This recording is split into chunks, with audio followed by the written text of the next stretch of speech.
The morning heat had already settled over Coopersville, Tennessee, like a wool blanket pressed against skin that had stopped sweating hours ago.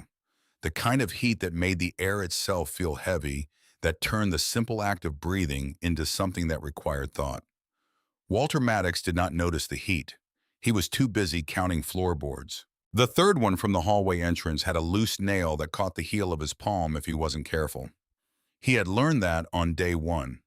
The seventh board squeaked under pressure, which didn't matter much when you were crawling, but it mattered when you were trying to be quiet about the fact that you were crawling, when you were trying to conduct the business of your own survival without the walls of your house bearing witness to the indignity of it. The 11th board was smooth, worn down by 40 years of foot traffic, the path Dorothy had walked every morning from the bedroom to the kitchen to make coffee that she would bring back to him before he was fully awake, setting it on the nightstand without a word, because she knew he needed the smell of it before he needed anything else. He counted the boards because counting gave the body something to do while the mind dealt with everything else. This was the third morning. His hands had stopped bleeding. That was something. The first morning when he had lowered himself from the bed to the floor with the careful mechanical determination of a man who had learned long ago that panic was a luxury the body could not afford. The rough grain of the old hardwood had opened 3 small cuts across his right palm and 2 across the left. He had wrapped them in dish towels and kept moving. By the second morning, the skin had toughened enough, calluses forming the way they always did, the body adapting, finding its own solutions when the mind was too proud to ask for help from the outside world. Walt Maddox had been adapting since 1991. He reached the kitchen doorway and pulled himself upright using the door frame. His right leg taking all the weight, his left leg ending 4 inches below the knee, in a shape that still sometimes surprised him in mirrors, even after 33 years. Not the absence itself. He had made his peace with the absence a long time ago.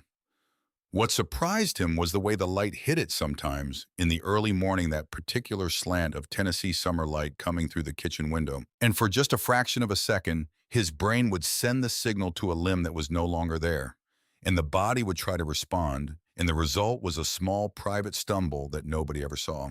Dorothy used to see it. She never mentioned it. That was the kind of woman she was.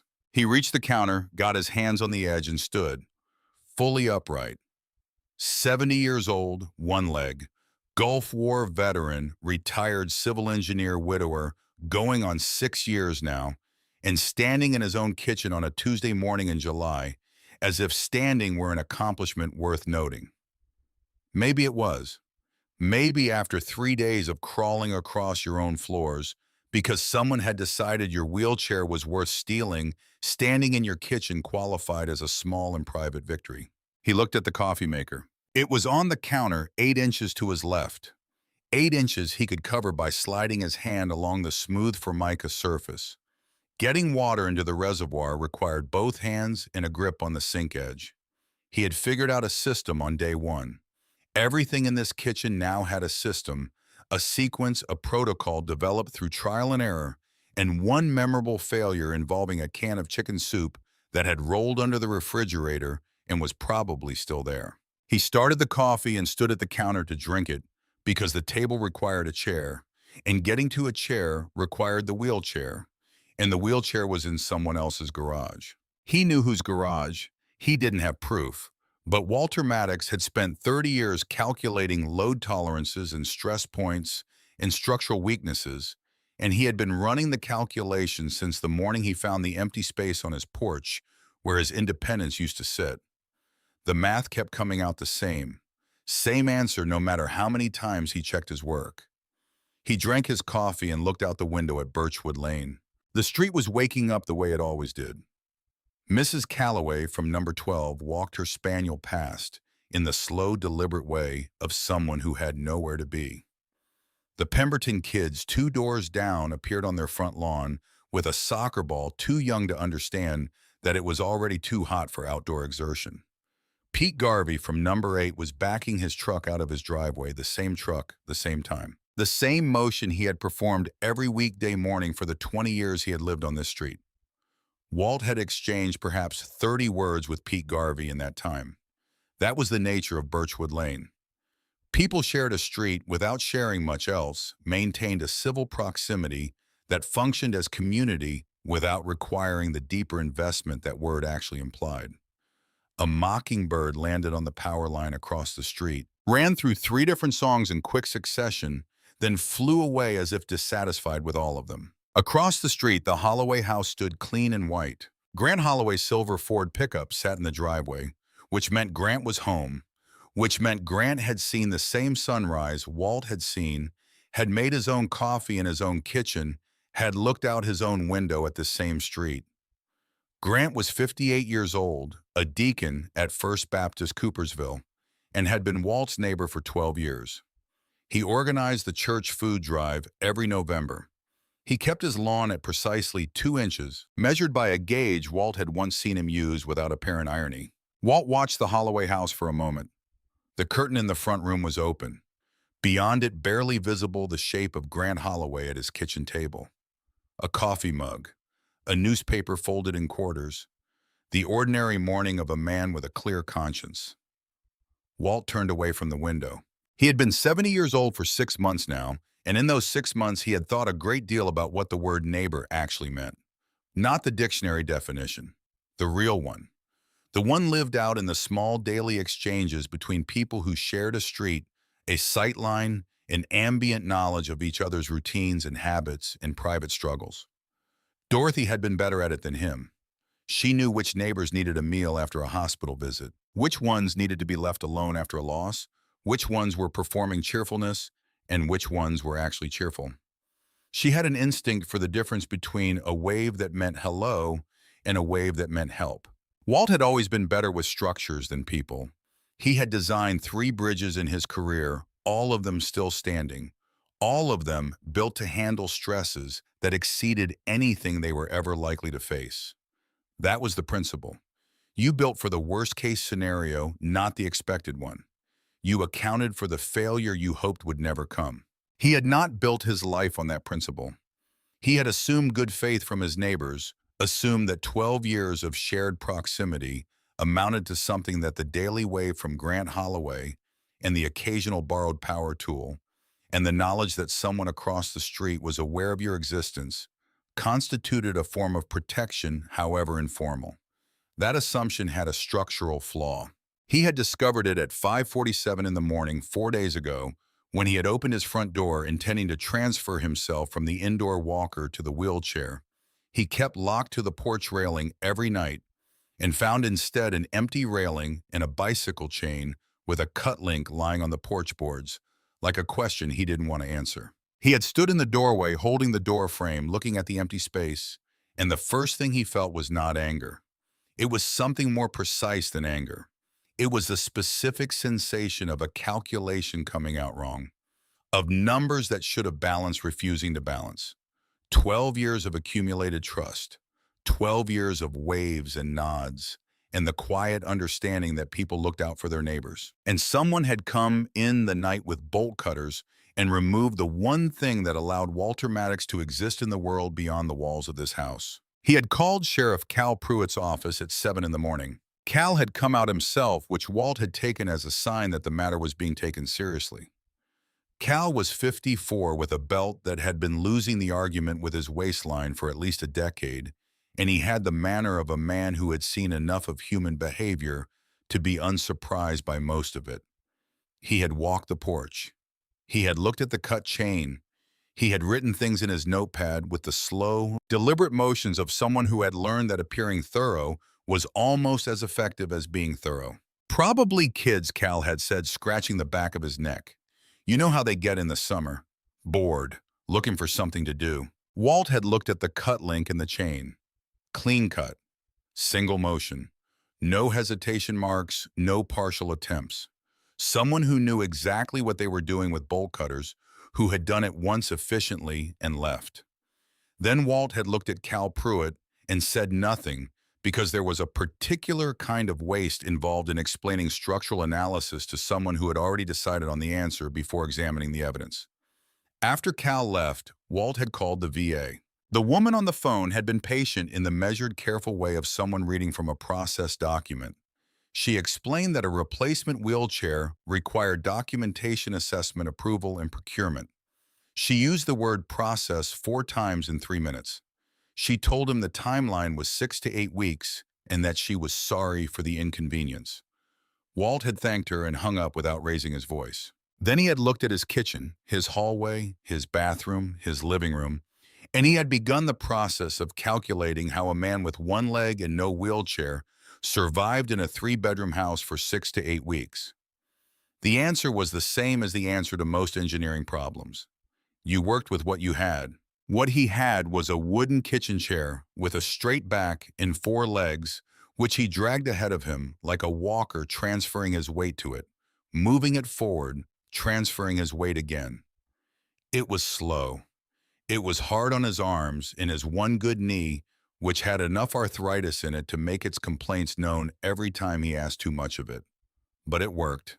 Not well, but it worked. He had a system now for the bathroom, for the kitchen, for the living room where he sat most of the day with the television on at low volume, not really watching it, just letting it provide the ambient noise of human voices in a house that had been too quiet since Dorothy left it. He had called his daughter Patrice on day one. She lived in Phoenix with her husband Marcus and their 2 daughters, and she would have been on a plane within hours if Walt had told her the truth. That was precisely why he had not told her the truth. Patrice was 51 years old and had spent most of those years worrying about her father with an intensity that Walt found both deeply moving and fundamentally unhelpful. She worried in a way that required management. She worried in a way that made her worrying a problem Walt had to solve, in addition to whatever original problem had prompted the worrying. "I'm fine," he had told her. "Misplaced the chair. Should turn up." She had paused on the phone in a way that meant she didn't quite believe him, but couldn't locate the specific lie. Her husband Marcus was an accountant and had the instincts of one. Patrice had absorbed some of that quality over 22 years of marriage. "Call me if you need anything," she had said. "I will," Walt had said, and they had both known he wouldn't. He had one anchor in Coopersville outside of his own determination. Ruth Alcott, 67 years old, who had lived 3 houses down for 11 years and had become, without either of them planning it or naming it, the person who made sure Walter Maddox remained connected to the ordinary rhythms of daily life. She brought groceries on Wednesdays. She drove him to the VA clinic in Murfreesboro once a month, the one medical appointment Walt was willing to admit he needed help with, because the transit routes required 3 transfers and took 4 hours each way. She called every evening at 7 to confirm he had eaten something that did not come directly from a can. She was in Knoxville this week. Her younger sister Cheryl had a hip replacement scheduled, and Ruth had gone to help with the first days of recovery. She had offered to postpone the trip when she heard about the wheelchair. Walt had told her not to be ridiculous. He had told her he was a 70-year-old man with one leg who had survived a landmine, 33 years of civilian life, the loss of his left leg, the loss of his wife, and the particular misery of Tennessee heat in July, and he did not require a babysitter. Ruth had given him the specific look she reserved for moments when Walt was being what she called operationally stubborn, a term she had developed to distinguish between stubbornness that was merely inconvenient and stubbornness that was actively self-defeating. She had gone to Knoxville. She called every evening. Walt told her everything was fine. He was becoming an expert at fine. The second day had been worse than the first. The body had expected recovery, some return to normal, some resolution of the problem, and when none came, it registered the continued deprivation with a more insistent discomfort. His right knee, which managed most of his mobility at the best of times, had begun a sustained protest that started at the joint and radiated up into his thigh by afternoon.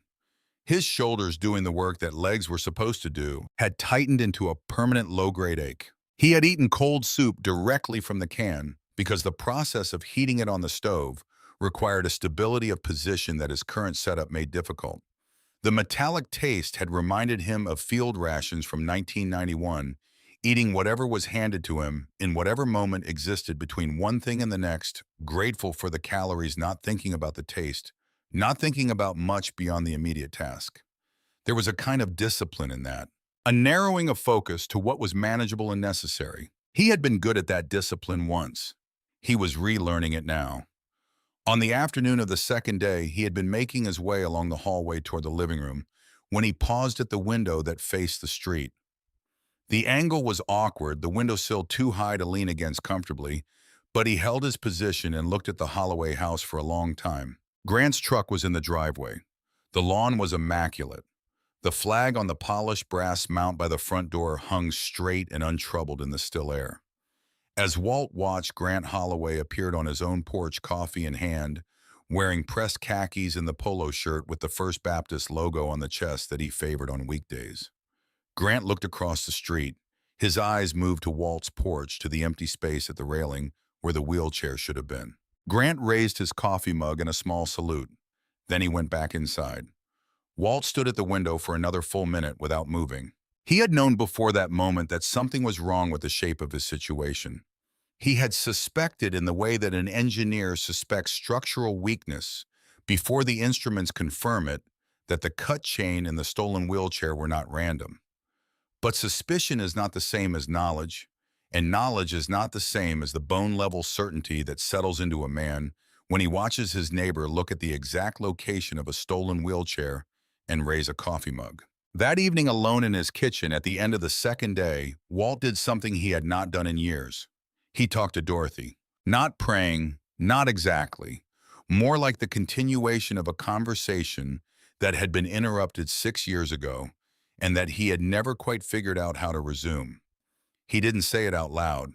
He just thought it in the direction of whatever part of the house held the most memory of her, which was the kitchen, where she had spent so much of her time, where her hands had known the location of everything without needing to look. He told her about the wheelchair. He told her about Cal Pruitt and his notepad and his probably kids. He told her about the VA and the 6 to 8 weeks. He told her about Grant Holloway raising his coffee mug. Then he told her the thing he hadn't told anyone else, the thing he had barely admitted to himself. That the worst part wasn't the physical difficulty. He had managed physical difficulty before. He had managed worse. What the worst part was the feeling of being erased, of being a problem someone had decided to solve by removing the evidence of his existence. Not violence, nothing that dramatic or direct, just the quiet, calculated elimination of his ability to be present in his own neighborhood, on his own street, in the ordinary daily life of Coopersville, Tennessee. He had fought in a war. He had built things that still stood. He had loved a woman for 41 years and stood beside her hospital bed at the end and held her hand until there was no more hand to hold. He had raised a daughter who worried too much and loved too fiercely and was better at both than he had ever been. He had earned his place on this street, on this porch in this town, with this flag that needed replacing but still flew just fine. And some man in pressed khakis had looked at him and decided he was an inconvenience. Walt finished talking to Dorothy and went to bed. The third morning was the day he decided he could not stay inside any longer. He had calculated the route the night before, the way he used to calculate load paths on bridge designs, accounting for every variable, every point of potential failure. 3 blocks to Petra Dunbar's gas station on the corner of Route 70 and Mill Creek Road. Roughly 900 feet, with the kitchen chair as a walking aid, accounting for the need to stop and rest his knee twice. Accounting for the uneven section of sidewalk on the second block that he had complained to the city about for 2 years without result, accounting for the July heat, which would start building from the moment he stepped outside. He dressed carefully. Clean clothes mattered. He had learned that in the Gulf that maintaining personal standards in difficult conditions was not vanity. It was discipline. It was a refusal to let circumstances define you below the level at which you intended to operate. He put on the Gulf War veteran cap that Dorothy had found at a yard sale years ago, the one she had presented to him with the quiet certainty that he would need it eventually. And he had put it on a hook by the door and ignored it for 3 years before one day putting it on and discovering she had been right, as she generally was. He took his wallet, he took his house key, he picked up the kitchen chair, he opened the front door. The heat hit him immediately, that solid, substantive heat of a Tennessee summer morning that had been building since before sunrise. He stood in the doorway for a moment, assessing. His right knee registered its ongoing protest. His shoulders reported their accumulated exhaustion from 3 days of compensatory labor. His left leg ended where it ended. He stepped off the porch. Getting down the 3 front steps without the wheelchair ramp he had been meaning to build for 2 years required careful management, each step taken with the chair braced ahead of him, lowering his weight deliberately testing before committing. He made it to the front walk in 2 minutes, a process that normally took him 15 seconds. He started toward Route 70. He did not look at the Holloway house. Somewhere around the second block where the sidewalk developed its problematic irregularity, a car slowed beside him. He didn't look. The car stopped. A window came down. Walt said a woman's voice he recognized as belonging to Frances Whitmore from the church auxiliary who had been a fixture of Coopersville civic life for longer than Walt had lived here. "Walter Maddox, what are you doing?" "Getting some air," Walt said without stopping. He heard the car window go up. He heard the car sit there for another moment. Then he heard it drive away. He reached Petra Dunbar Station at 11:40 in the morning, an hour and 15 minutes after he had left his house. His undershirt was soaked through. His palm where the chair had been gripped had developed 2 new points of rawness. His knee had stopped protesting and moved into a different register, a deeper, more settled ache that meant it was done, making arguments, and had simply decided to suffer quietly. He sat on the bench outside the station and concentrated on breathing. Petra came out with a bottle of cold water and sat beside him with the particular efficiency of a woman who assessed situations quickly and responded to them without drama. She had taken over her father's station in 2003 and had maintained every detail of it with the same practical care her father had applied, which Walt had always respected. She was 52 and had the clear, unhurried manner of someone who had stopped being surprised by what people needed and focused instead on whether she could provide it. "You walked here," she said. "Dragged a chair here," Walt said. She nodded as if this was a reasonable distinction. She went inside and came back with a sandwich which she set beside him without comment. They sat for a few minutes in the shade of the station overhang, the heat pressing in from all sides, the sound of the occasional car on Route 70 passing with the Doppler shift that was one of the few genuinely reliable features of highway physics. The motorcycle came from the south. Walt heard it before he saw it. The deep, rolling growl of a Harley-Davidson engine at highway speed, not aggressive, not hurried, the particular sound of a large machine being operated by someone who knew how to operate it.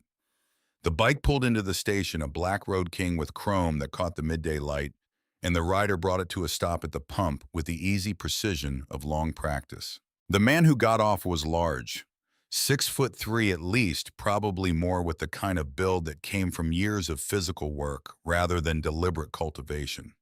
Gray-streaked beard reaching his chest, arms sleeved in tattoos that had accumulated over what looked like decades, not a planned collection, but a record, a timeline of a life annotated in ink. He wore a leather vest over a dark t-shirt, and the center patch on the vest read in curved letters above a winged skull, Hell's Angels. He pulled off his sunglasses and surveyed the station with the unhurried thoroughness of a man accustomed to reading unfamiliar environments quickly. His eyes stopped on Walt. Walt looked back. He had looked at more immediately threatening things than a large man on a motorcycle in his 70 years, and he had learned that the relationship between the appearance of danger and the actual presence of danger was one of the least reliable correlations in human experience. He looked at the man the way he looked at everything directly without performance, trying to read the actual structure rather than the surface. The man filled his tank. He went inside to pay. He came back out carrying his own bottle of water, and he walked to the bench and sat down at the far end of it with the settled deliberateness of someone who had decided to stay for a while. Neither of them spoke. The station's single standing fan oscillated slowly in the doorway, moving hot air from one location to another with minimal net benefit. A semi-truck downshifted on Route 70, the sound of it moving through the station like a slow wave. The man looked at the kitchen chair leaning against the bench beside Walt. He looked at Walt's left leg, the prosthetic below the absence above it. He looked at the soaked undershirt, the raw hands around the water bottle, the Gulf War veteran cap. He didn't ask what had happened. That was the first thing Walt noticed. Most people asked, Most people felt that the visible evidence of difficulty required verbal acknowledgement, required the asking of questions, required the performance of concern. This man looked at the full picture and did not feel that need. He sat with it for a moment. Then he said, "You a vet Gulf War," Walt said. 91, Kuwait. The man nodded slowly. "My old man was Gulf War II, 1st Cavalry. Came back in 92 and spent the next 2 years trying to figure out how to be back. Never quite got there. Lost him in 94. Via hospital in Murfreesboro, waiting for a bed they didn't have. There was a silence that was not uncomfortable, the kind of silence that exists between people who have both experienced things that don't compress well into conversation, who understand that some histories are better acknowledged than explained. The man extended a hand the size of a work glove, filled with certainty. "Tucker Braddock," he said. "Walt Maddox." Tucker looked at the kitchen chair again, then at the empty space on Walt's left where a wheelchair would normally be. "Where's your wheelchair?" Tucker asked. Walt took a long drink of water. He set the bottle on the bench between them. He looked out at Route 70 for a moment at the heat shimmer rising off the asphalt, and he decided that he was too tired and too hot and had been too alone for too many days to manage the conversation with his usual economy. He told Tucker about the cut chain.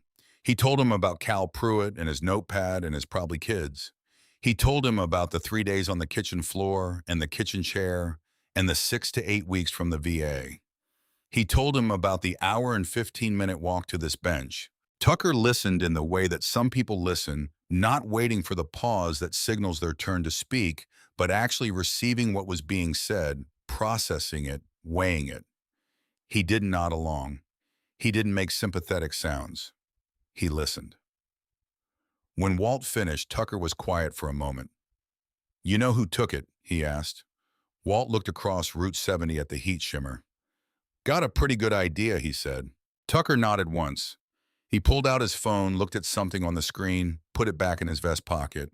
Then he stood up and he was very large, standing, taking up the space that large men take up, filling it naturally without the self-consciousness that some large men develop.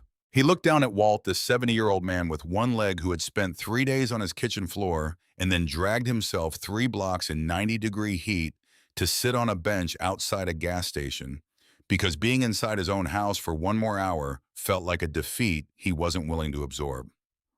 "Give me 24 hours, Tucker said. Walt looked up at him. "You don't have to do anything." "I know I don't." Tucker put his sunglasses back on. He picked up his helmet. He climbed onto the Road King and started the engine, and the sound of it filled the station and then expanded outward onto Route 70, that deep rolling growl moving south toward Nashville, with the assurance of something that knew exactly where it was going. Walt watched the motorcycle until the sound of it was swallowed by distance and heat. Petra came to the station doorway. She looked down the road in the direction Tucker had gone, then back at Walt. "Who was that?" she asked. Walt considered the question honestly. "A man who asked the right questions," he said. He sat on the bench for another 20 minutes, finishing the sandwich Petra had brought, letting his knee rest and his shoulders recover, and his body process the fact that it had done something today that it had not been certain it could do. Then he picked up the kitchen chair and started the hour and 15-minute walk back to Birchwood Lane. That evening, Ruth called from Knoxville at 7. "You sound tired," she said. "I'm fine," Walt said. "Did you eat?" "Yes. Real food, soup from a can." Ruth made the sound she made when she was deciding whether to press further. "Walter," she said, "I can come back early." "Cheryl is doing well enough that." "Don't," Walt said. "I've managed worse than this." "That's true," Ruth said. "But managing worse doesn't mean this is okay."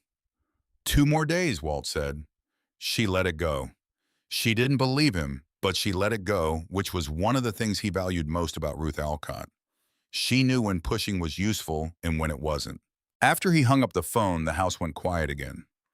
That particular quiet of a house that was built for 2 people and now held 1. Dorothy had filled the quiet in ways Walt had taken for granted. For 41 years, the sound of her moving through rooms, the specific vocabulary of her presence, the way the house breathed differently when she was in it. 6 years later, he still noticed the absence more acutely on some evenings than others. Tonight was one of the others. He sat in the kitchen because the chair was there, and because the kitchen held the most memory. He looked at the window where the evening had turned the glass reflective, showing him his own face above the counter. 70 years old. One leg, the kitchen chair behind him. He thought about Tucker Braddock and his 24 hours, and he decided it didn't matter whether Tucker did anything or not. Something had shifted at that gas station bench. A stranger on a motorcycle had listened to him without performing sympathy or offering advice or defaulting to the comfortable assumption that someone else was already handling it. Had listened and had heard and had said, "Give me 24 hours." That was not nothing. Walt looked at the empty space where the wheelchair had stood on the porch. He looked at his own reflection in the darkening window. He thought about bridges, about the way a structure could bear weight. It was never expected to bear if the engineering was sound, if the materials were right, if someone had done the calculations correctly in the first place. He thought about Dorothy, who had been the best engineer he'd ever known, who had held the structure of his life together with a precision that he had understood only after it was gone. He went to bed at 9:15. Outside, Birchwood Lane settled into its summer nighttime sounds, the cicadas in the trees, the distant bark of someone's dog, the occasional car on Route 70 heading somewhere else. The porch was quiet. The railing where the chain had been cut was quiet. Walt slept and did not hear the single motorcycle that passed slowly down Birchwood Lane. Just after midnight, its engine barely above idle, a large man on a black Road King, taking the time to look at a white house with a sun-bleached flag and a porch that had a problem it shouldn't have had. The motorcycle didn't stop. It didn't need to. 24 hours had already started. The sound came at 7:40 in the morning. Walt was in the kitchen, standing at the counter with his second cup of coffee, working through the calculation of what he was going to do about the prescription refill, waiting for him at the pharmacy on Main Street. 12 blocks.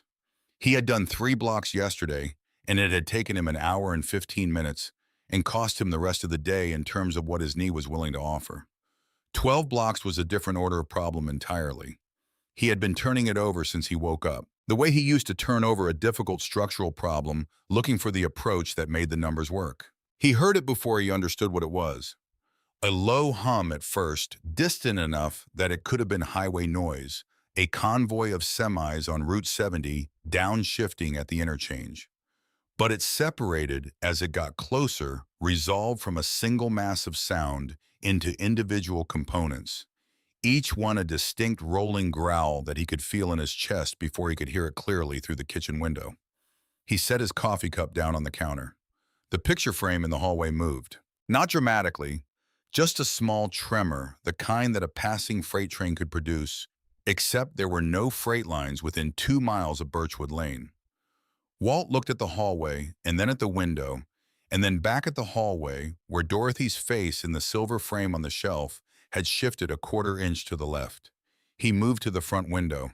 They filled the street. 40 motorcycles, black and chrome and deep burgundy, rolling down Birchwood Lane in a formation so tight and so disciplined that it looked rehearsed, looked like something that required practice and coordination and the kind of trust between individuals that developed over years of moving together through the world. Tucker Braddock rode at the front of the column on his black Road King.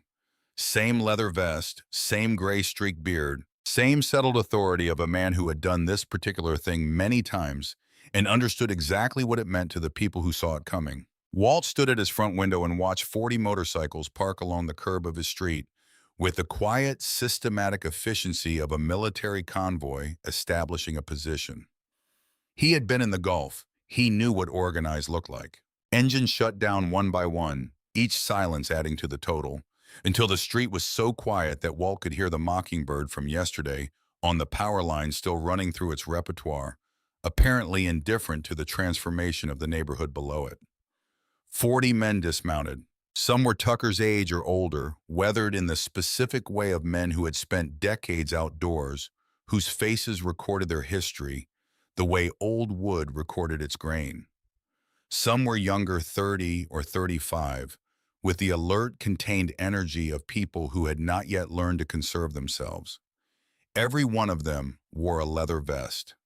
Every one of them stood the way people stand when they understand the weight of what they're doing and have made their peace with it. At Tucker's right side stood a man Walt hadn't seen yesterday. Broad shoulders, shaved head, a scar along his jawline that ran from ear to chin with the clean geometry of something that had healed well but had been serious when it happened. He stood one step behind Tucker and one step to the right, which was a specific position, a position that meant something in terms of function and relationship and the way responsibility distributed itself in certain kinds of organizations. Tucker walked up Walt's driveway. His boots on the gravel made a sound that was unhurried and certain, the sound of a man who was exactly where he intended to be. He knocked on the front door, 3 solid knocks, not aggressive, not tentative, simply the knock of someone who expected the door to open and was prepared to wait until it did. Walt opened it. Tucker stood on the porch with 40 men behind him and the morning sun coming over the tree line at an angle that put half his face in shadow. He looked at Walt with the direct, uncomplicated attention he had shown at Petra's station yesterday, the look of someone who assessed situations without the interference of what they expected to find. "Morning, Walt," he said. "We brought some friends." Walt looked past him at the street. He looked at the 40 men, their vests and their boots, and their expressions that ranged from serious to quietly amused to the particular kind of focused readiness that Walt recognized from men who had been in situations that required it. He looked at his street, at the neighbors who had already appeared on their porches, at Mrs. Calloway from number 12 standing in her doorway with one hand on the frame and the other pressed flat against her chest, as if checking whether her heart was still operating correctly. He looked across the street at Grant Holloway's house. Grant had come out to his porch to watch the way a man watches something he has been waiting to see and now wishes he hadn't. He had the same coffee mug in his hand, and it was not moving toward his mouth. His face had rearranged itself into something several shades lighter than his normal presentation, and Walt could see from across the street that the careful, managed quality Grant Holloway maintained in public, the quality of a man who had spent decades controlling how he appeared to the people around him, was working considerably harder than usual. Tucker stepped aside so Walt could see the full picture. "What do you need?" Tucker asked. The question was simple. It was also, Walt understood in that moment, the question no one else had asked him in 4 days. Cal Pruitt had asked what happened. The VA representative had asked for his case number. Patrice had asked if he was eating. Ruth had asked if he was managing. Tucker asked what he needed. Walt had spent 70 years being the person who figured things out himself, who carried his own weight and more, who absorbed difficulty without distributing it to the people around him, because the people around him had their own difficulties, and his own were his responsibility to manage. He had built that principle into the architecture of his life so thoroughly that it had become invisible, had become simply the way things were, rather than a choice he was making. He looked at Tucker Braddock and 40 men on his front lawn, and he made a different choice. "I want my chair back," he said, "and I want to know who took it." Tucker nodded as if this was the most reasonable thing he had heard all week. "Then we get to work," he said. The man with the scar jaw introduced himself as Wyatt Crenshaw, and he moved with the quiet, unhurried precision of someone who had long ago resolved the question of what he was capable of and had stopped needing to announce it. He organized the men with minimal words and maximum efficiency, the kind of communication that happened between people who had worked together long enough that full sentences were mostly redundant. A group of 6 formed around Wyatt and began moving through the neighborhood in pairs, knocking on doors with the patient, methodical approach of people who understood that information was gathered slowly through accumulated small exchanges, and that the first door that opened was rarely the one that mattered most. A second group, led by a young man Tucker introduced as Corbin Lyle, 31 years old, with the build of someone who had spent a decade doing physical work, and the focused, serious manner of someone who had not yet accumulated enough history to be careless about anything, moved onto Walt's porch and began assessing it with the professional attention of people who intended to do something about what they found. Walt watched from his doorway.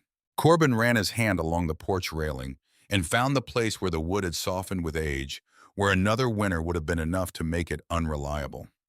He took out his phone and made a note.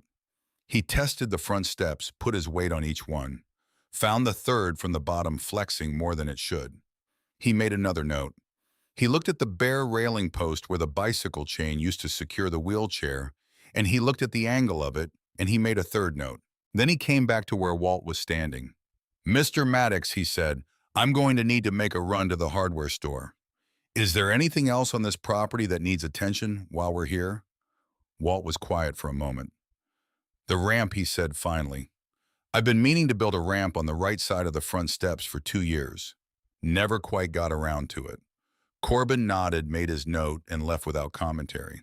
Tucker came to stand beside Walt, and for a while they watched the organized activity in the yard, in the street, with the comfortable silence of two men who were accustomed to watching things happen and understanding what they were seeing. "Your guys," Walt said. "They do this kind of thing often." Tucker was quiet for a moment. "When it's needed," he said. A third man, older than Corbin, but younger than Tucker, with a thick red beard going gray at the edges and hands that were permanently stained with engine grease in the way that meant it was there, even when it wasn't produced from somewhere in his saddlebag. A new flag. He brought it to Walt with the careful, deliberate manner of someone handling something significant, and he unfolded it to show Walt that it was the right size, the right weight, the right configuration for the mounting bracket on Walt's porch. Then he asked if he could take the old flag down. Walt looked at the sun-bleached flag, its stripes faded to a pale rose, its stars still technically there if you knew where to look. Dorothy had never let him replace it. She said it had character. She said a flag that had been weathered by actual years and actual weather was more honest than a flag that was new and bright and had never been tested by anything. Dorothy was gone, and the old flag had been enough of a conversation about the nature of honesty. "Go ahead," Walt said. The man took the old flag down with the careful handling it deserved despite its condition, and he folded it. He did not fold it in the casual way of someone managing a piece of cloth. He folded it the way it was supposed to be folded, the way that had a name and a protocol, and a number 13 folds each with a meaning. The final result, a tight triangle that he held between both hands as if it had weight beyond its physical weight. Walt had not attended a military funeral since his service, but he knew the fold. He had learned it young, and it had stayed with him the way certain things learned young stayed. He took the folded flag from the man's hands and held it. He did not cry. He had not cried since the morning of Dorothy's funeral, standing at the graveside in the Coopersville Cemetery, in the rain, surrounded by people who loved her, and who were all better at expressing that love than he was. He had stood dry-eyed through the service, and dry-eyed at the grave, and had driven home alone, and sat in the kitchen for 2 hours in the particular silence of a man who did not know how to process the size of what had just happened to him. He came close now. He held the folded flag and breathed through it, and then passed it carefully to the man who took it back with the same two-handed care. And then the new flag went up, and it was red instead of pink, and its stars were visible without searching for them.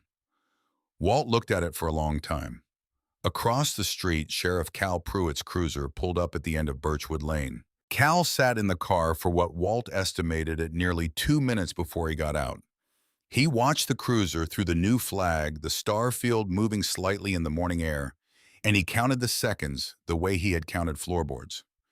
When Cal finally emerged, adjusting his belt with the habitual gesture of a man whose belt required frequent adjustment, he walked toward the cluster of motorcycles with the body language of someone who had calculated multiple exit strategies before committing to forward motion. Tucker walked to meet him at the end of the driveway.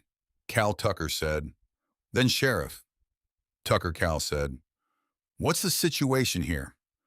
Tucker looked back at Walt on the porch, then returned his attention to the sheriff with a patience that was pointed. "This man is a Gulf War veteran," Tucker said. "Someone stole his wheelchair off his porch 4 nights ago. He called your office. You came out and told him it was probably kids. He's been managing his own house on the floor for 4 days. We're here to help him." Cal looked at Walt. Cal looked at the 40 men organized around Walt's property with the efficiency of people who had a plan and were executing it.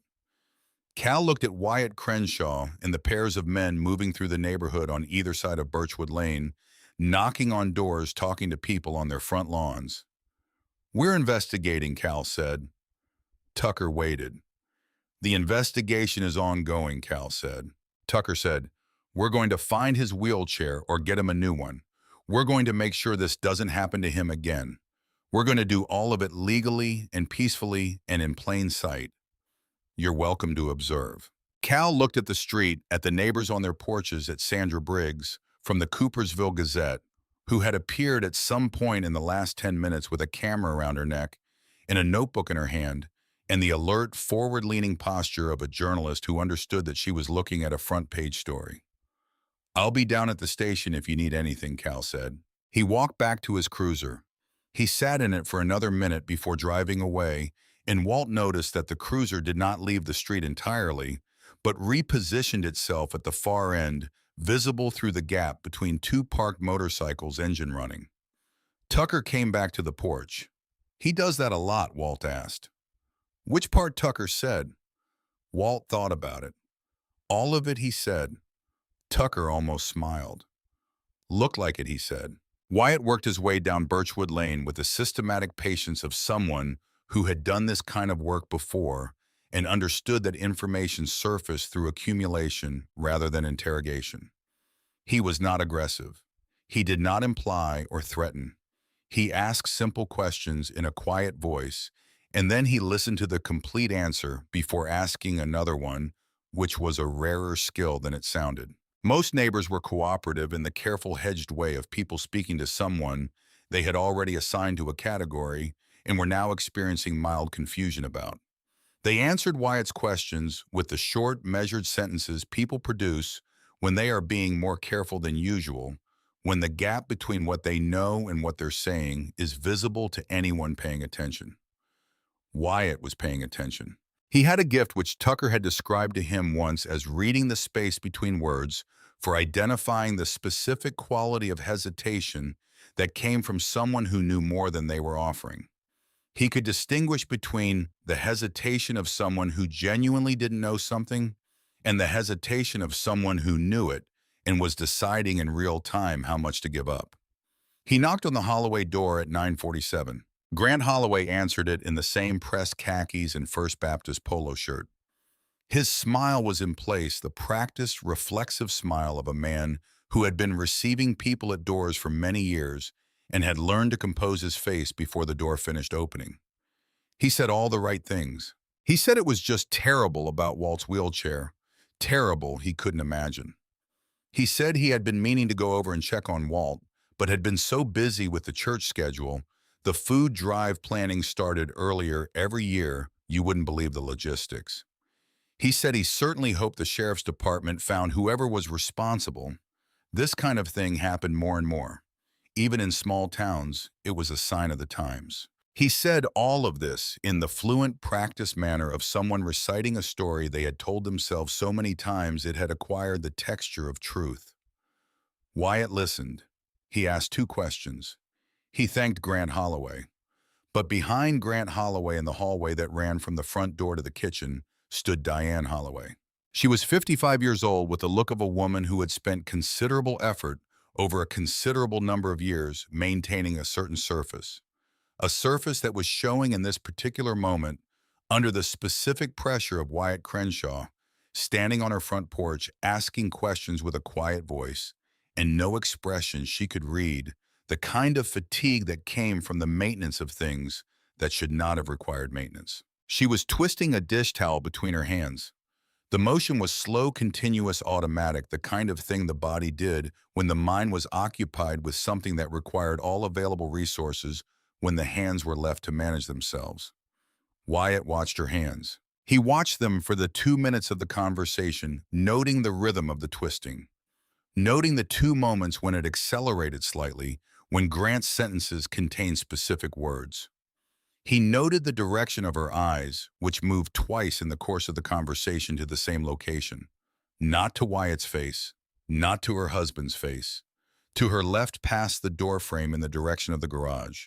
2 times, each time for less than a full second. Each time immediately corrected eyes returning to Wyatt's face with the snap of someone who had caught themselves doing something they intended not to do. Wyatt thanked Grant Holloway again. He said he appreciated the time. He said he hoped they'd get to the bottom of it. He walked back to Tucker, who was standing at the foot of Walt's driveway, talking to Corbin Lyle about the ramp specifications. Wyatt waited for a break in the conversation, and then he said quietly, and with the certainty of a man who did not hedge his readings, "Check the Holloway garage." Tucker looked at him. "The garage," Wyatt said again. "I'm sure of it." Tucker did not ask for an explanation.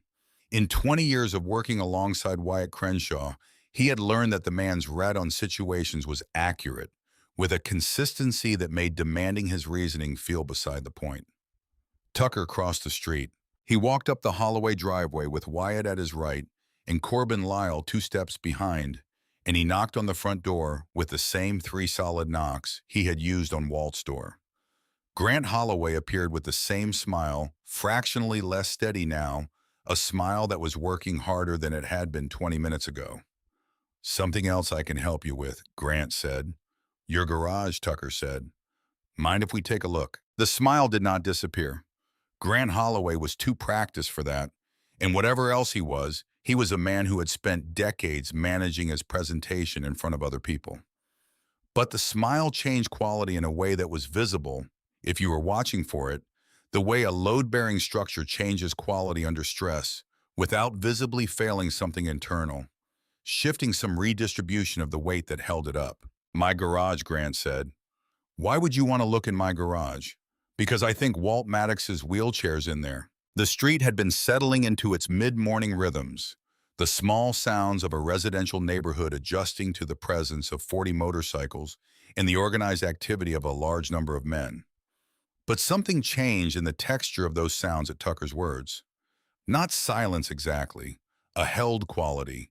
The way a room changes when something is said that cannot be unsaid. Sandra Briggs had been working her way down the street with the professional patience of a journalist who understood that the story would reveal itself if she remained present for it. She raised her camera. On his porch across the street, Walt leaned forward. Grant Holloway produced a laugh that was designed to communicate that the suggestion was too absurd to take seriously, the kind of laugh that was itself a performance that was working too hard at being natural. "That's ridiculous," he said. "I'm a deacon at First Baptist. I've been Walt's neighbor for 12 years. I coach Little League. Why on earth would I have his wheelchair in my garage?" "I didn't say you took it," Tucker said. "I said I think it's in your garage. Open the door and we'll know in 10 seconds. Grant looked past Tucker at the men in his driveway. He looked at the street, at the 40 motorcycles, at the neighbors, watching from their lawns and porches. He looked at Sandra Briggs and her camera. He looked at Cal Pruitt's cruiser at the end of the street, which had not left. He looked at his wife. Diane Holloway was in the hallway again, visible over Grant's shoulder, and she was not twisting the dish towel anymore. She had stopped. She stood very still with the towel hanging from one hand, and her face had the look of a woman who had arrived at a particular moment she had perhaps known was coming for longer than she wanted to examine, and who had decided in the final calculation what she was going to do about it. "Grant," she said. Her voice was quiet, but it carried. "Don't," he said without turning around. She said his name again. Just his name. With a weight in it that contained more history than Wyatt could read from the outside, more accumulated pressure than any single moment could hold, years of it compressed into 2 syllables. "Just stop," she said. Grant Holloway stood in his doorway for another 3 seconds. Then he stepped back inside, walked to the door to the garage, and opened it. Tucker walked through the house to the garage. Wyatt followed. Corbin followed. The garage was organized the way a man who measured his lawn organized things: tools, hung on pegboards in their correct positions, paint cans stacked by size on shelves, the riding mower positioned with its blade cover aligned to the wall. Grant Holloway was a man who believed in order, who believed in the presentation of order. In the far corner beside the riding mower, in a stack of neatly labeled paint cans, sat Walt Maddox's wheelchair. It was not hidden. It was not covered or concealed behind anything. It sat in the corner of a clean, organized garage, as if it had been placed there with the same deliberate care that everything else in the garage had been placed, as if someone had needed somewhere to put it and had put it where it fit in the corner out of the way. The bicycle chain Walt had used to lock it was coiled on the workbench. Beside the chain, a pair of bolt cutters with orange grip handles, the kind sold at any hardware store. Nothing distinctive about them. Corbin Lyle moved through the garage with his eyes taking inventory. He walked to the workbench and looked at the chain and the bolt cutters. He looked at the labeled drawers below the work surface. He opened the second drawer, the one labeled Miss CC, which was the drawer in every organized garage that contained the things that didn't fit the other categories. Inside the drawer, among a collection of batteries and zip ties and a tape measure, and 3 different sizes of carabiner clips, was a folded piece of paper. Corbin unfolded it. He read it. His expression did not change, but he held it out to Tucker without saying anything. Tucker read it. It was a printed email. The address it was sent from belonged to Grant Holloway. The address it was sent to belonged to a real estate agent named Lena Schraft, with an agency Walt had seen advertised on the bench outside the post office on Main Street. The date on the email was 9 days before the wheelchair went missing. The subject line was neighborhood property values, and the email asked in the careful language of a man who understood that written communication created records, whether the presence of a visibly disabled neighbor with a property in below-average condition might be affecting the assessed value of surrounding homes, and whether there were avenues by which that situation might be encouraged to resolve itself. Tucker read it twice. He folded it and put it in his vest pocket. Then he walked back through the house through the front door, past Grant Holloway, who was standing in his hallway with his arms at his sides and his hands open and closing slowly past Diane, who stood at the kitchen doorway watching her husband with the expression of a woman who had long since run out of things to say about who he was, and out the front door down the driveway across Birchwood Lane. He picked up the wheelchair. He carried it across the street with the unhurried ease of a man for whom the weight was entirely manageable, and he set it down at the bottom of Walt's porch steps. He did not say anything. He did not need to say anything. The wheelchair sat at the base of Walt's steps in the morning light, in front of 40 men, in a street full of neighbors, and a journalist with a camera, and it said everything that needed to be said.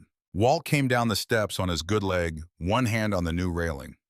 Corbin's crew had already reinforced, and he stood at the bottom of the steps and looked at his wheelchair. The worn armrest Dorothy had helped him choose. The left wheel that had developed a squeak 2 years ago that he had been planning to address. The frame that was exactly the right size and configuration for the body that used it, that fit in the particular way that a piece of adaptive equipment fit after years of adjustment and familiarity. He stood and looked at it for a long moment. Then he lifted his eyes and looked across the street at Grant Holloway, who had come to stand at the edge of his own driveway. Grant's hands were still opening and closing at his sides. His polo shirt with the First Baptist logo was wrinkled now in a way that was visible from across the street.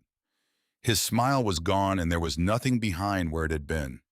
No substitute expression, no alternative presentation, just the face of a man standing in the morning light without the things he had relied on to define himself to the people around him. The street was quiet.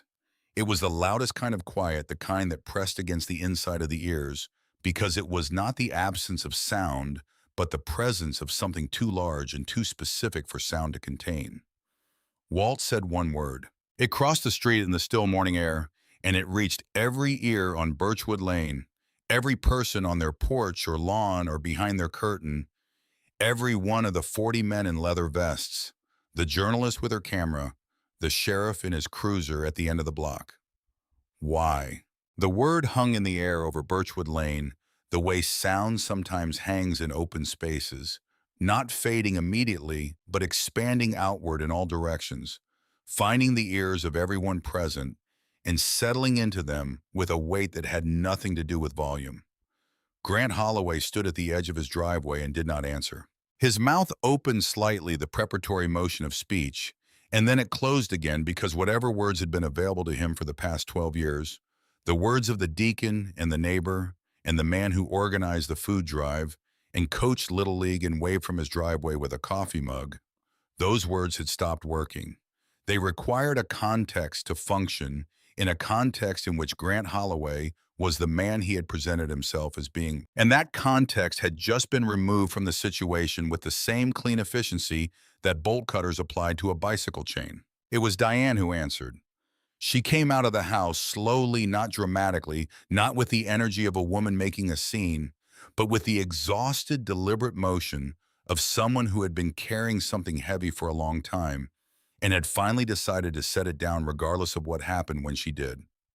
She walked past her husband without looking at him and stood at the edge of the lawn, 12 feet from the curb in the full morning light. Her voice was not loud. It did not need to be. The street was quiet enough that every word carried to every person on it. "He wanted you to move," she said. "He said a disabled man on the porch with a worn flag was hurting the neighborhood. He said the house next door would sell for twice as much if you weren't there, if the property looked like the other properties." She paused. He had already talked to a real estate agent. Before the wheelchair, he asked her about it. She told him there wasn't much he could do unless the property was an actual violation of code. So he found something he could do. Walt looked at her. He looked at this woman he had waved to for 12 years, who had brought a casserole to his porch the week after Dorothy died, who had smiled at him across the street at the 4th of July block party 3 summers running, who had known what her husband was doing, and had stood in her own hallway twisting a dish towel and looking away from Wyatt Crenshaw's questions, because knowing and stopping were two different problems, and she had only found the resolution to one of them this morning. Walt said nothing to her. There was nothing to say that the morning had not already said better. Behind him he heard Tucker Braddock exhale slowly, the measured exhale of a man processing something that confirmed what he had already understood. Grant Holloway had still not spoken. He stood with his hands at his sides, opening and closing, and Walt watched him standing there and thought about bridges. He thought about what happened to a structure when you remove the element that was holding it up, when the load path that had been carrying the weight suddenly had no terminus, when the force had nowhere to go. The structure didn't fall immediately. It stood for a moment, still holding its shape through the memory of integrity, before the physics of the situation asserted themselves. Grant Holloway was standing the way a bridge stood in that interval. Sheriff Cal Pruitt's cruiser pulled forward from the end of the street and stopped in front of the Holloway house. Cal got out. He walked to the driveway with the careful, deliberate steps of a man who had spent 2 minutes in his car deciding exactly how he was going to do this and had arrived at a method. He did not look at Tucker. He did not look at Walt. He took out his notepad, the same notepad he had used on Walt's porch 4 days ago, and he stood in front of Grant Holloway. He wrote more slowly this time. He asked questions with the careful precision of someone who understood that the answers were now going into a record that would be read by other people. Questions that acknowledged implicitly that he was standing in a situation he should have prevented 4 days ago and was now managing the consequences of not having prevented it. He did not say any of this. He just wrote slowly and asked his questions carefully and did not suggest that it was probably kids. Sandra Briggs was taking photographs with the focused efficiency of a journalist who understood that she was documenting something that would outlast the morning. She moved around the edge of the scene without entering it, finding angles reading the space. She had her notebook out, and she was writing in it, between photographs, the shorthand of someone who had learned to capture and record simultaneously. She approached Walt at one point, stood beside him for a moment without speaking, and then said quietly, "Mr. Maddox, I'd like to talk to you when you're ready. No rush." Walt looked at her. She was in her late 40s with the direct, unhurried manner of a woman who had been doing this work long enough to know when to press and when to wait. "I'll be on my porch," he said. She nodded and went back to her photographs. Corbin Lyle appeared at Walt's side. He had a tape measure in his hand and sawdust on his boots that had not been there an hour ago, and the look of a man who had been making productive use of the time available to him. "Mr. Maddox," he said, "I need about 4 more hours for the ramp. Hardware store run took longer than expected. I want to make sure the grade is right." Walt looked at this 31-year-old man with engine grease on his knuckles, who had driven from Nashville this morning and had spent the intervening hours measuring and sourcing materials and cutting wood because someone had told him there was work that needed doing. "Take whatever time you need," Walt said. He settled into the wheelchair, his wheelchair with the particular relief of returning to something that fit. The worn armrests, the familiar resistance of the wheels, the specific angle of the footrest, that he had adjusted so many times it had memorized the position of his remaining leg. He sat in it and breathed and let his body remember what it felt like to be mobile in the world. He rolled himself to the repaired railing and held the edge of it and looked across the street. Grant was still standing in his driveway talking to Cal in the stiff, reduced way of a man giving an official statement while understanding that the official statement was not going to help him. Diane had gone back inside. The front door was closed. Through the front window, barely visible, Walt could see her shape moving in the kitchen with the slow, purposeful motion of someone reorganizing something that no longer had an obvious place. Over the following hours, Birchwood Lane returned to something that resembled its normal rhythms while remaining entirely unlike them. The 40 men had dispersed into their various tasks with the organized patience they had shown since arriving. Some were on Walt's property working. Others had found their way into the street in small groups talking to neighbors who had found reasons to be outdoors, the kind of organic community interaction that happened when people who had been watching from a distance decided that proximity was less dangerous than distance had implied. Calloway from number 12 brought out a pitcher of iced tea without announcing it and set it on her porch railing, and 3 of Tucker's men thanked her with the specific politeness of people who understood the gesture and its significance. Sandra Briggs sat on Walt's repaired porch for 40 minutes and asked her questions. She asked them the way good journalists ask questions, not leading toward a conclusion she had already reached, but genuinely trying to understand the shape of the thing. She asked about the wheelchair, about the VA's timeline, about the days on the kitchen floor. She asked about Cal Pruitt's visit and what he had said and written in his notepad. She asked about Tucker, about the meeting at Petra Dunbar Station, about what he had said and what Walt had said. She asked, when Tucker said, "Give me 24 hours, did you believe him?" Walt thought about it honestly. "I believed he meant it," he said. "Whether meaning it was enough, I didn't know." She wrote that down. She asked, "What do you want people to understand about what happened this week?" Walt was quiet for a long moment. He watched Corbin Lyle on the right side of the steps, framing out the ramp structure with the absorbed concentration of a craftsman, measuring twice before committing, using a level that he checked from 3 different angles. He said, "The man who looked dangerous carried my wheelchair back across the street. The man who looked safe hid it in his garage. I want people to sit with that for a while before they decide what it means." Sandra Briggs wrote it down word for word and underlined it. The charge against Grant Holloway was filed that afternoon. Misdemeanor theft. The dollar value of a second-hand wheelchair kept the charge in the lower category regardless of what the theft had cost its owner, in ways that dollar values did not measure. Grant posted bail before dinner. He drove out of his driveway in the silver Ford pickup at 6:15, not looking in the direction of Walt's house, his eyes fixed forward with the rigid, deliberate quality of a man who had decided that the only navigable direction was straight ahead. Wyatt Crenshaw watched the truck pull away from the position he had maintained near Walt's driveway for most of the day. He watched it until it turned at the end of Birchwood Lane and disappeared. He said to Tucker standing beside him, "Misdemeanor." Tucker said, "I know." They stood with that for a moment. The law measured the wheelchair. Tucker said finally, "It didn't measure the 4 days." "No," Wyatt said. "It didn't. They left it there because there was nowhere else to take it.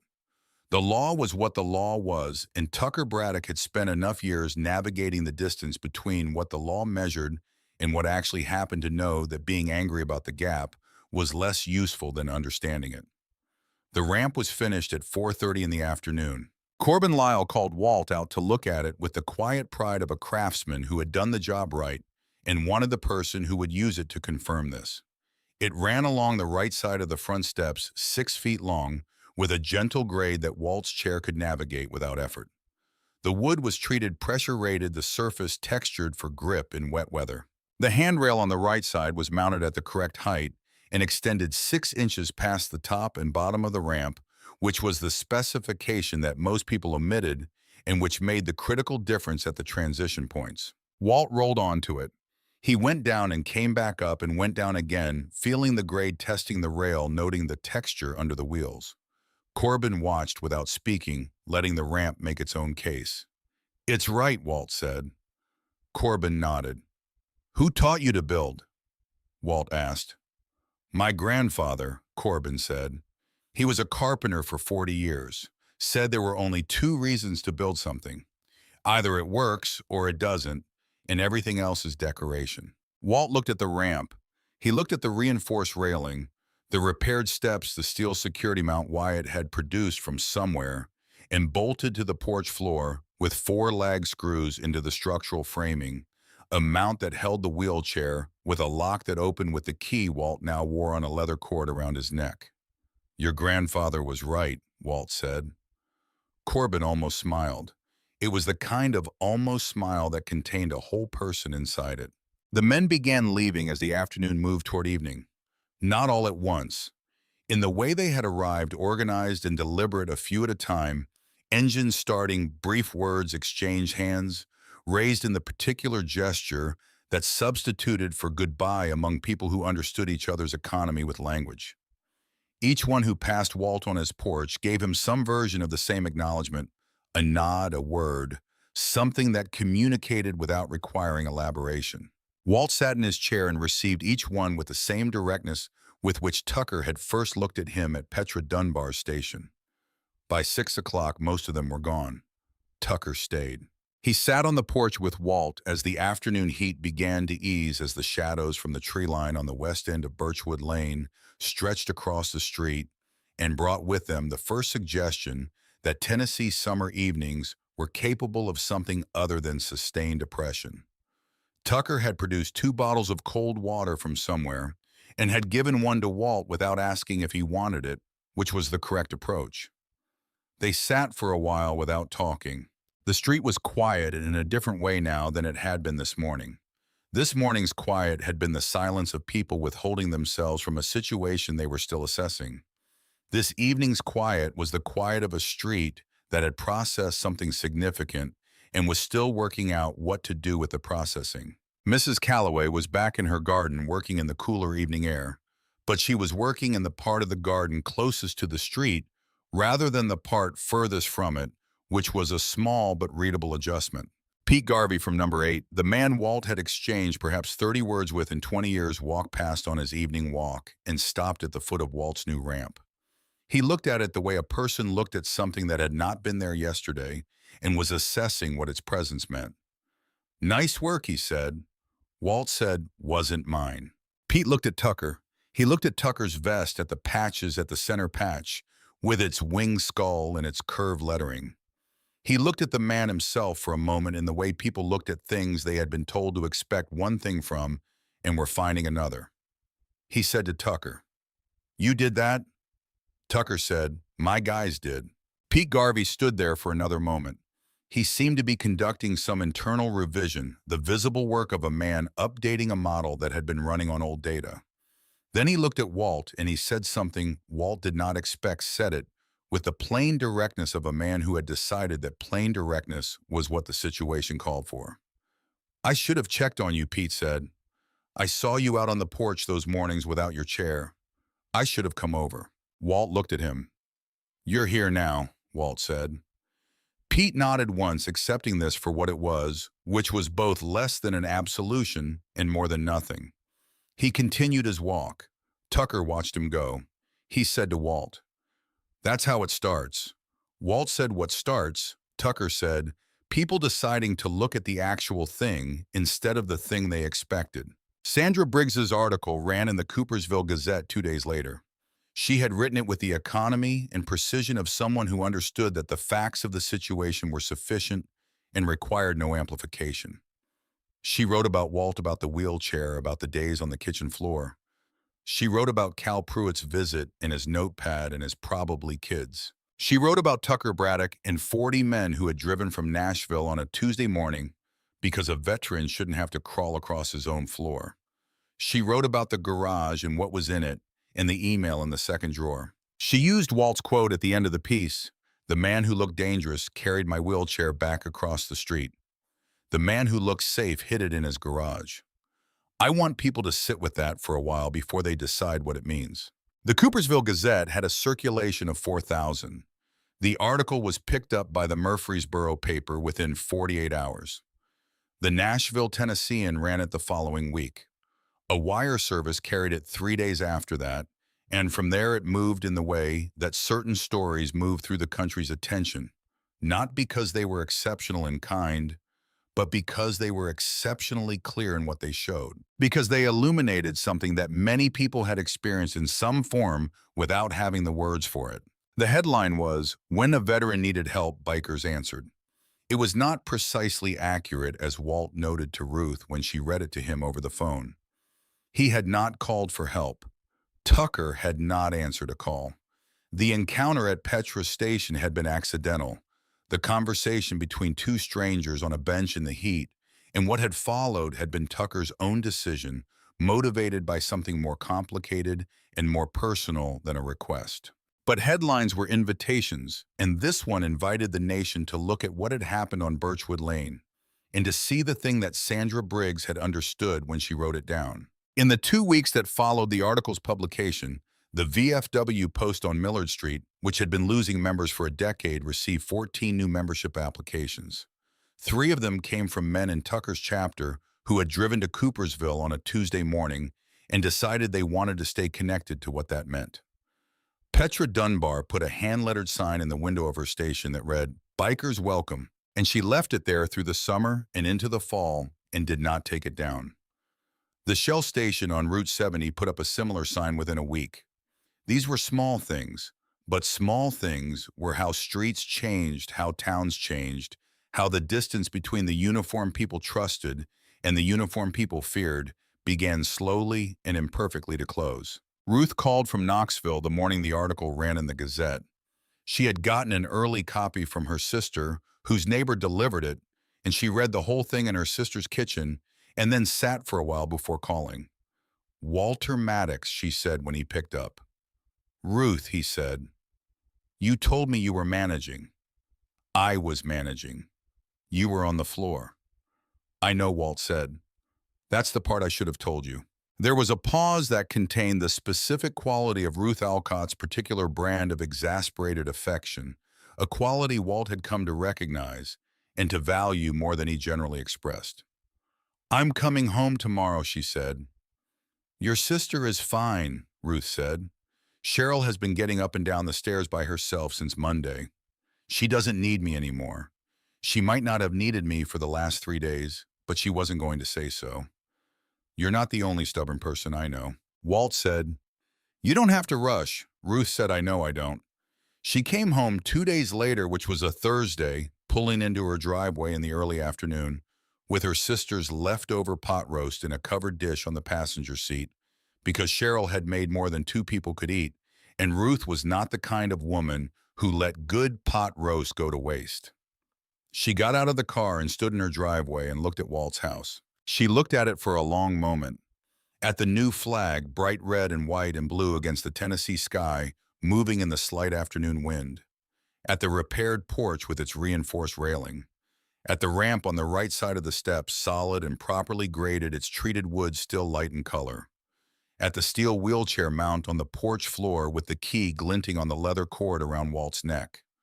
Walt was in his chair on the porch. He had seen her pull in. Ruth Alcott crossed the yard with her purse still on her shoulder and the covered dish in her hands, and her mouth slightly open in the expression of a woman who had prepared herself for bad news and arrived to find something she hadn't prepared for. She stood at the bottom of the ramp and looked up at him. "Walter," she said, "what happened to your house?" "Made some friends," Walt said. She looked at the ramp again. She looked at the flag. She looked at the steel mount with a thoroughness that suggested she was recording details for a conversation she intended to have later about the specific sequence of events that had produced these changes. Then she said, "I have pot roast." Walt said, "That'd be fine."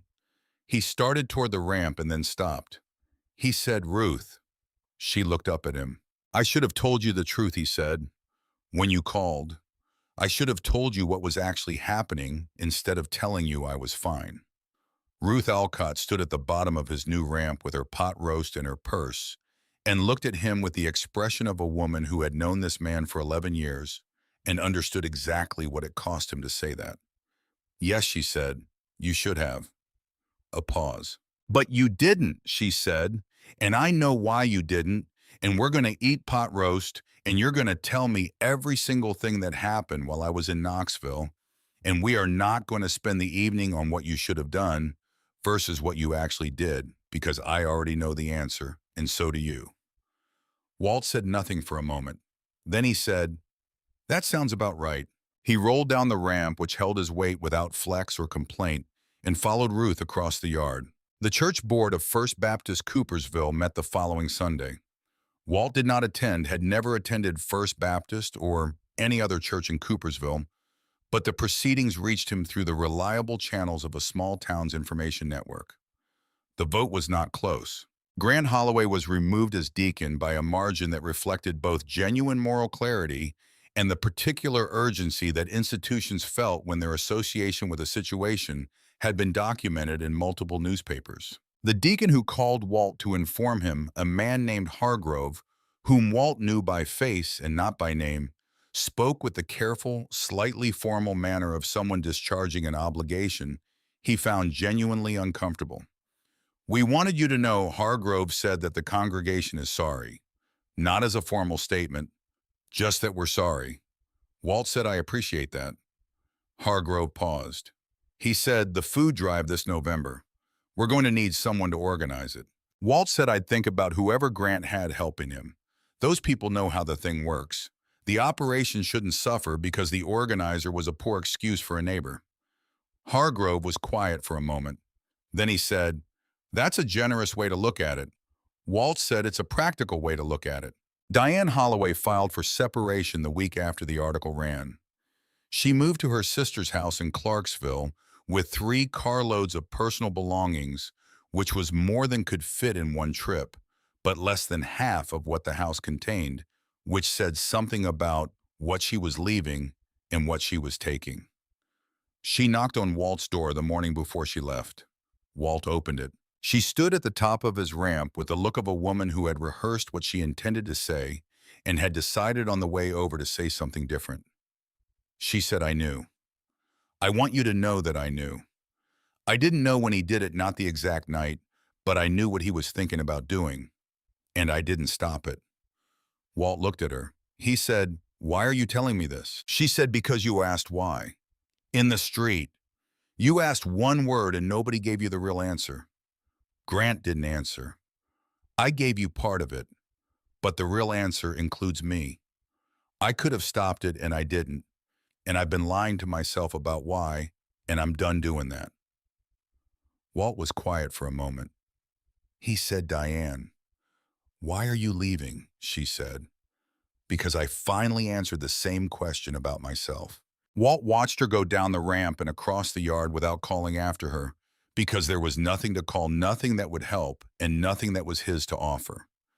Some reckonings belonged entirely to the person doing them, could not be assisted or accelerated from the outside. He sat on his porch until her car disappeared at the end of Birchwood Lane, and he noted that the Holloway driveway looked very empty without the silver Ford pickup in it. The Holloway house went on the market 3 weeks later.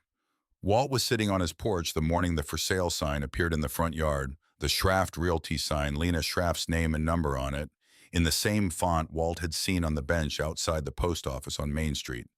He looked at the sign for a long time. The irony was the precise, merciless kind that resulted from a plan producing exactly the opposite of its intended outcome. Grant had stolen a wheelchair to increase the value of his property by removing an inconvenient neighbor. The theft had been discovered, documented, reported in 4 newspapers, and attached permanently to the address of the Holloway house by the kind of internet record that did not decay or disappear. Anyone considering the purchase of that property would find the story with a simple search.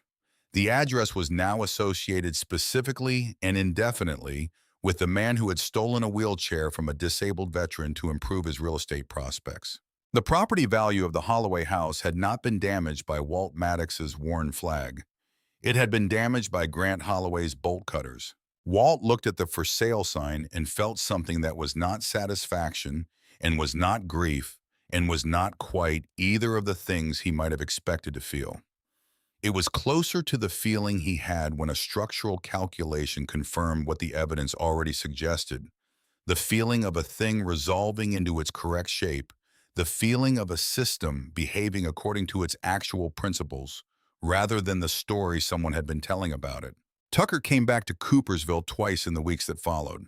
The first time he arrived in a pickup truck rather than on the Road King, which meant he had brought things that did not fit on a motorcycle. There were boxes in the truck bed, non-perishable food cleaning supplies, 2 large bags of coffee, which Tucker had clearly identified as a priority, and a microwave oven still in the box. Walt had not mentioned the microwave to anyone. It had stopped working in June and he had simply stopped using it, which was the kind of adjustment you made when you were 70 and lived alone. And the thing requiring adjustment was a microwave rather than something that qualified as important. Tucker carried it in and set it on the counter in the kitchen. He said Wyatt said you were using a pot on the stove for everything. Walt said Wyatt noticed the counter. Tucker said Wyatt notices everything. Walt said, that's an uncomfortable quality in a person. Tucker said, yes, but it's a useful one. The second time Tucker came, he came alone on the Road King on a Saturday in mid-September, when the heat had finally made the concession that autumn required pulling back from its summer position into something that allowed for an evening on the porch without the sense of being slowly cooked. He arrived at 4 in the afternoon, and he sat on Walt's porch in the chair Ruth had contributed from her garage. And they watched the street and the sky and the way the light changed over the Tennessee tree line as the afternoon moved toward evening. They talked about the Gulf. Tucker's father had been 1st Cavalry, and the stories Tucker had inherited from him were the incomplete partial stories that men of that generation passed on, edited down to what could be said without opening doors, that were better kept closed, assembled by the sun over years of inference and the occasional unguarded moment. Tucker had spent a significant portion of his adult life in the company of men who had been to various wars and come back carrying things that wars left in people. And he had developed a particular kind of fluency with that subject, the ability to speak to it without requiring more of the other person than they were prepared to give. Walt talked about Kuwait in a way he had not talked about it in years. Not the mechanics of the events, not the facts of the mine and the leg and the field hospital, and the long sequence of medical procedures that had followed. He had told that story many times and had it compressed to an efficient 5 minutes that covered the essential information without requiring anyone to sit with it. He told Tucker something else. He told him about the feeling of being in a place that was trying to kill you and understanding, with a clarity that peacetime never quite produced, what it was you actually valued, what was essential, and what was arrangement. Tucker listened the way he had listened on the bench at Petra's station, without the performance of listening actually receiving what was being said. He said, my father tried to tell me something like that once. He got as far as the part about the clarity, and then he stopped. He said he didn't know how to explain what came after the clarity without sounding like he was complaining, and he wasn't a man who complained. Walt said the clarity is the easy part. Living at a lower resolution afterward is the hard part. Tucker said that's exactly what he couldn't say. They sat with that for a while. Then Tucker said he died alone, in a VA hospital in Murfreesboro, waiting for a bed that wasn't coming. I was 24. I got there 3 hours after. Walt said, I know that hospital. Tucker said, I know you do. The sun was moving behind the tree line, throwing long shadows across Birchwood Lane, turning the new flag colors that were different from the ordinary colors, something richer and more specific that only happened in that particular quality of late afternoon light filtering through Tennessee hardwoods. Walt said, I keep thinking about something. Tucker said, what's that? Walt said, everybody in this town knew Grant Holloway, knew his name, knew his face, knew which pew he sat in at First Baptist. And everybody on this street saw your guys coming down the road and locked their doors. 40 men they had never met, and they were afraid. One man they had known for 12 years, and it never occurred to them to be. Tucker said people trust the uniform. Walt said polo shirt, church badge, clean lawn. Tucker said, that's a uniform. Patches and tattoos, that's a different uniform. People pick a side before they know the story. Walt was quiet for a moment. He said, you'd think after enough time they'd learn. Tucker said, some do. Takes something to show them. Walt said, takes something like 40 engines on a Tuesday morning. Tucker almost smiled. It was the same almost smile that Corbin Lyle had Walt noticed, the kind that contained an entire person inside it without letting all of them out at once. The street had settled into its September evening sounds. The cicadas still there, but less insistent than they had been in July. The birds making the different sounds that birds made when the season was shifting, the small ambient music of a neighborhood at the end of a day. Pete Garvey from Number 8 went past on his evening walk and raised a hand to both of them without stopping, the natural, unrehearsed gesture of a man greeting people he was accustomed to seeing. 3 weeks ago, Pete Garvey had stood at the foot of Walt's ramp and said, "I should have checked on you." Now he raised his hand and kept walking, which was its own kind of progress. The progress of a man who had updated his understanding of who his neighbors were and was living accordingly. Walt watched him go and thought about the word neighbor again, the real definition rather than the dictionary one. The definition that was built through accumulated small exchanges over time, through the daily unremarkable evidence that the people sharing your street were aware of your existence and assigned it value. He had thought Grant Holloway was a neighbor. He thought about Tucker Braddock, who lived 90 miles away in Nashville and had driven to Coopersville on a Tuesday with 40 men because a stranger on a bench had told him the truth and Tucker had recognized it as something that required a response. He thought about Corbin Lyle and the ramp graded to the exact angle specified by the Americans with Disabilities Act. He thought about Wyatt Crenshaw and the secondhand reading of a dish towel in a woman's eyes. He thought about the man whose name he had never gotten, who had folded the old flag with 13 folds and held it with both hands as if it had weight beyond its physical weight. He thought about Ruth Alcott and her pot roast and her specific brand of exasperated affection and the 11 years of Wednesday groceries and monthly drives to Murfreesboro and evening calls at 7 to confirm he had eaten. He thought about Dorothy, who would have known all of this already, who would have looked at Tucker Braddock on day one and seen exactly what was there, who would have brought him coffee and asked about his father without being told there was a father worth asking about. "You know what she would have done," he said. Tucker said, "Who?" Walt said, "My wife. If she'd been here, she would have had every one of your guys fed within an hour of them showing up. She would have known all their names by the time they left." Tucker said, "Some women are like that." Walt said she was exactly like that. "I was never sure if it was a gift she had or something she worked at." Tucker said, "Could be both." Walt said, "Could be." The last of the daylight left the sky in the slow, reluctant way of September evenings, the horizon holding color longer than the overhead sky, as if making a final argument before conceding to dark. The streetlights on Birchwood Lane came on one by one, the one in front of Walt's house flickering twice before settling. Tucker stood up. He picked up his helmet from the porch railing and turned it in his hands once. He looked at the wheelchair mount bolted to the porch floor, at the steel in the lock and the key on the cord around Walt's neck. "I'm going to check in," Tucker said. "Month or so. Make sure everything's holding." Walt said, "You don't have to do that." Tucker said, "I know."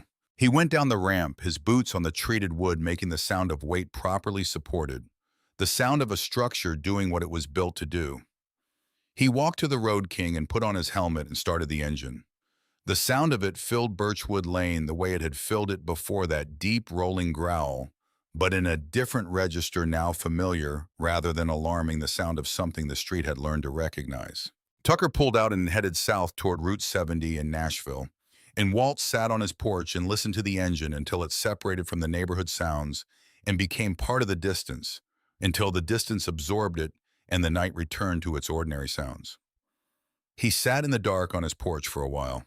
He thought about character, which was the thing the whole week had been about without anyone using the word. The thing that lived underneath the presentation, underneath the polo shirt and the church badge, and the clean lawn underneath the leather vest, and the patches and the tattoos. The thing that revealed itself not in how a man presented himself, but in what he did when the situation made presentation impossible, when there was no audience for the performance and only the action itself remained. Grant Holloway had made his choices in a garage in the dark. Tucker Braddock had made his on a bench in the heat in front of a gas station, talking to a stranger he owed nothing to. Both of those choices had been made when no one was watching. Both of them had eventually been seen by everyone. Walt thought that was the thing about character. You built it in private and it revealed itself in public. And the gap between what you had built and what you had claimed was the most permanent thing about you. He had built something too in the last week. He was not sure he could name it precisely. Something about asking for what you needed when you needed it, about the structural integrity of a life that could admit when the load exceeded the design. Something about letting the men who showed up to help you actually help you, about the particular pride that was not strength, but its opposite, the pride that refused help until it had nothing left to refuse with. He had carried that pride for 70 years, and it had served him until it didn't. And Tucker Braddock had shown him by example what it looked like to be strong in a different way. To reach into a network of people who trusted you and ask them to drive 90 miles on a Tuesday because something needed doing that you couldn't do alone. That was not weakness. That was the other thing, the thing that didn't have a simple name. The thing that was harder to learn than any discipline the Army or the Gulf or 30 years of engineering had taught him. The light from Ruth's house was on across the yard. He could see her moving in her kitchen, the shape of her at the window. The ordinary domestic motion of a woman cleaning up after a meal. The evening light falling across the yard between their houses in a way that was familiar and warm and deeply specifically ordinary. The ordinary was the point. He had been close to losing it, not the dramatic variety, but the small daily kind, the kind that you only noticed when it was gone. The evening on the porch, the call at 7, the pot roast when there was too much of it, the flag moving in the morning air, the sound of his own wheels on a ramp that had been built to the right grade by a man who had been taught by his grandfather that there were only two reasons to build something. Ruth appeared at her back door. She called across the yard in the caring voice she used for outdoor distances, Walt. You want the rest of this? There's still a good serving left. Walt rolled himself to the ramp. He said, bring it over. I'll make coffee. Ruth said something that involved the word decaf, and Walt said something that involved the word no, and Ruth said something that sounded like a compromise, and Walt said something that suggested the compromise was acceptable, which it was because some arguments were worth losing when the alternative was eating cold pot roast alone in a kitchen that held the memory of a woman who would have known without being told exactly how much coffee he needed and exactly how strong. He rolled down the ramp onto the front walk, turned along the side of the house toward the back door. The wheels of the chair moving through the September evening air, smooth and quiet. The left wheel no longer squeaking because Wyatt Crenshaw had taken it to a shop in Nashville and had it fully serviced. New bearings, new tires.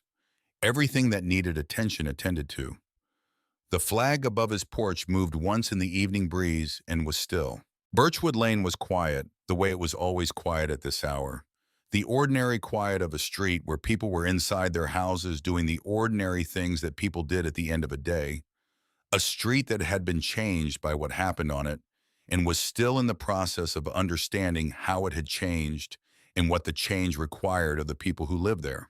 Walt rolled along the side of his house, and the ground was level and the air was cool, and the ramp had held his weight all day without giving, and the neighbor's light was on, and somewhere to the south, 90 miles away, a man on a Black Road King was heading home through the Tennessee dark, and the sound of his engine had already faded to nothing, but the fact of him remained the way. Certain things learned in certain moments remained permanent and specific, lodged in the structure of a life that had been tested and had held. Walter Maddox went inside.